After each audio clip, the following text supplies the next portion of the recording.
Jaipur, a two-player game, a collecting and trading game, where the aim is to get as many goods as you can and sell them at the market in order to become the Maharaja's most favored trader. It's a very simple game.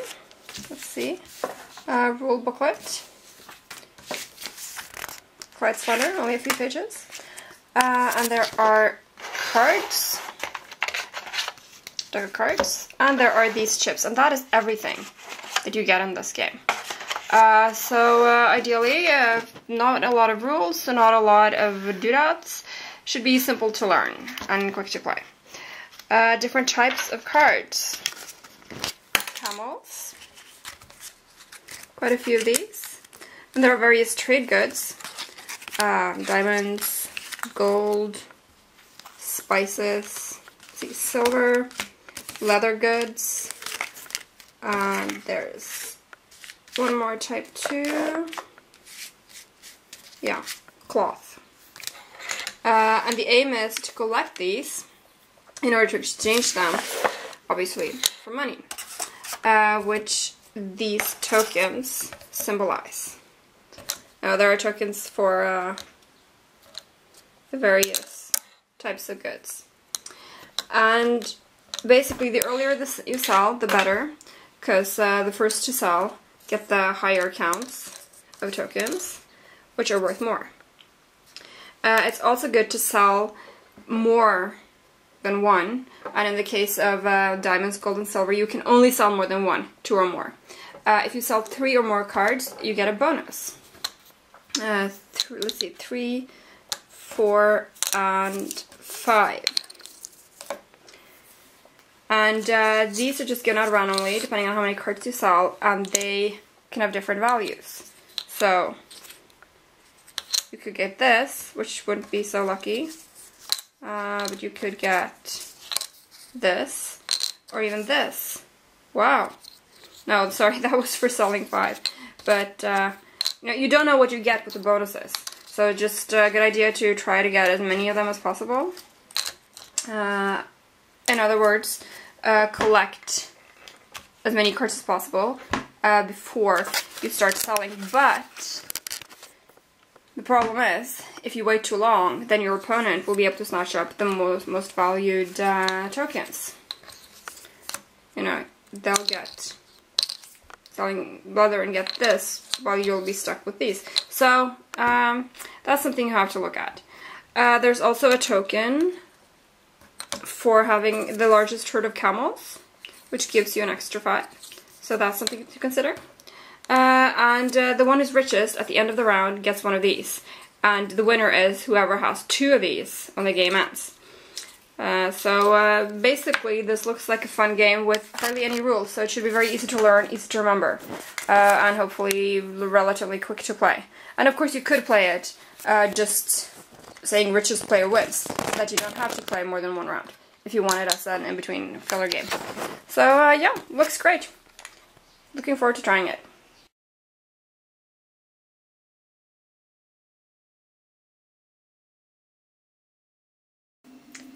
Okay, Jaipur setup.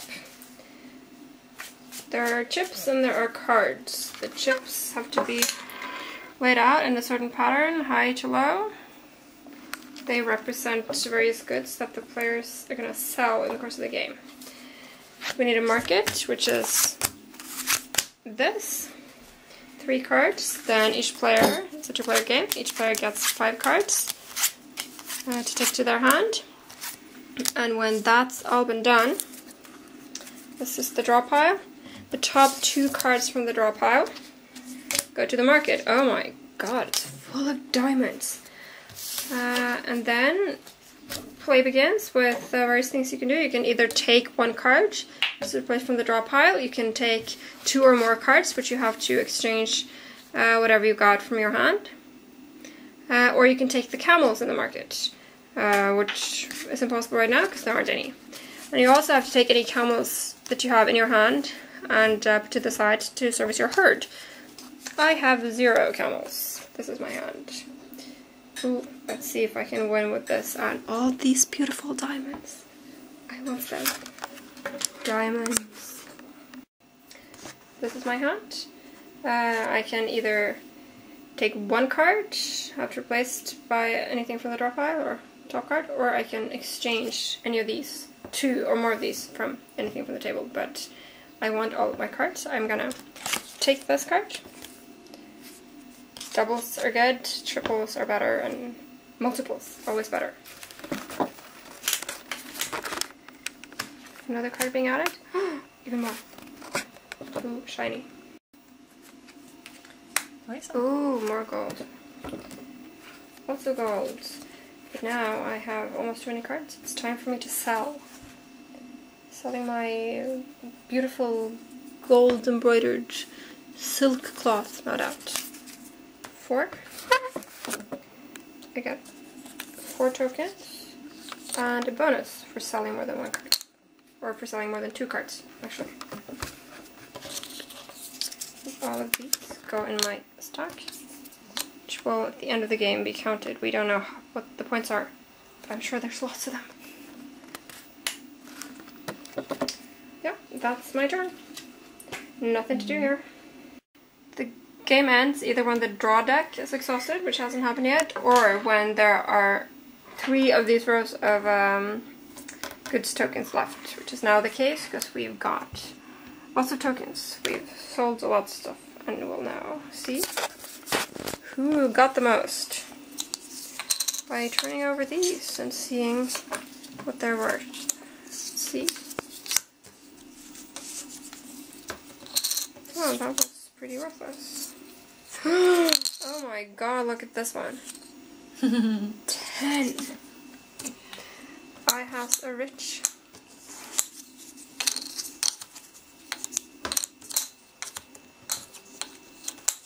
Can I just stack them into piles of 5?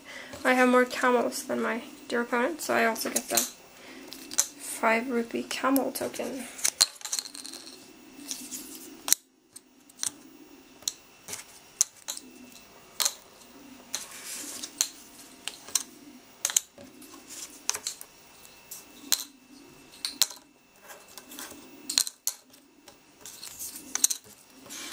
Okay, this is kind of boring, just watching me stack all my points. But, yeah. Lots of points at the end of another fun-filled round of Jaipur. Our second round, so I think we're doing pretty good. I think we really figured this out in a very short time. So, we've tried it, and we found out that it was very easy to figure out, very easy to learn, and it was quick to play, and it was actually a lot of fun. It was a really good game. And would be suitable for, well, could be good for younger players, I think, because there are so few rules to remember. And the concept is easy, you know, you acquire goods, you sell goods, you get money.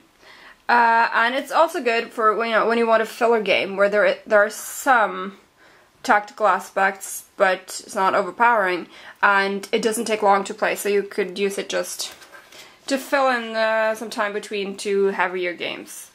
You know, this is fun and relatively simple. You do get to use some tactical ability, but it's not going to take you 3 hours. And, yeah, I recommend it. A very good filler game. And also, it's a 2-player game, allegedly, but we tried it with 3 players as well, and that was fine. Absolutely no problems. Only problem is, of course, there are 3 of these winning tokens to be dispensed, and the winner is whoever gets 2. So then you have to have a house rule in case each player ends up with 1. That didn't happen with us, but obviously you need some second victory condition there to decide who the winner is.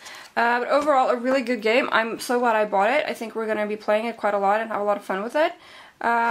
Easy to carry, easy to teach people. Yeah, I would definitely recommend this game to, I think actually pretty much anyone. I'd be hard-pressed to think of someone who would not have fun with this game. Obviously someone who only likes games that are very heavy on tactics should maybe steer clear of it. But overall, this is a fun game for most gamers. And I also really like the artwork.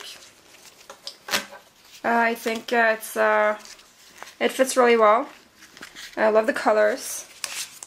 Just really enjoyable. The one thing that had us a little freaked out was that one of the camels, this is what they look like, and they all look the same, except there's one camel here who, I don't know if I should say that it stands out from the crowd, but, well, it does. It's a little unusual. It's a little unusual because it has not just all these regular, well, cloth and whatnot, but it also has a dead panda in its pack. If anyone watches this and knows what the deal is with the dead panda, then let me know. I'd be curious. Jaipur. Really good game. Quick to learn, easy to learn, fast to play, great artwork, great theme, works really well, and just, I have nothing bad to say about this game. I love it. Definitely will be playing this a lot more. Goodbye.